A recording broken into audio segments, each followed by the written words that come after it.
Yeah, Joyce, we are talking about a big number, and really that's no surprise. $75.5 billion in net sales in just the first quarter because so many people are at home and shopping online.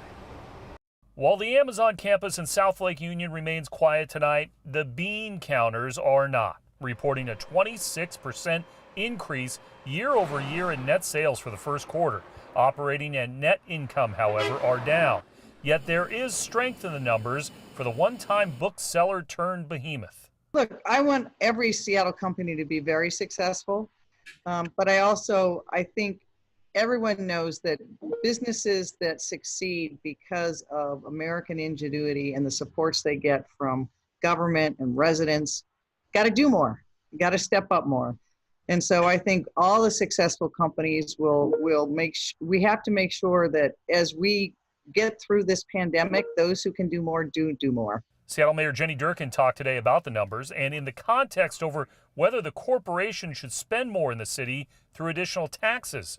Durkan says Amazon was open to a state proposal which would have taxed King County high-wage businesses, but it ultimately did not get out of the legislature. We had a range of corporations across the region. Remember, that was a county-wide tax that would have been the same whether you were doing business in Bellevue, Redmond, Seattle, Renton. And so I think that having that kind of regional approach is really important. Amazon, perhaps sensing the negative implications of the earnings, has already announced it will spend all second quarter profits on the coronavirus response, which it already estimates will be in the neighborhood of $4 billion. Yeah,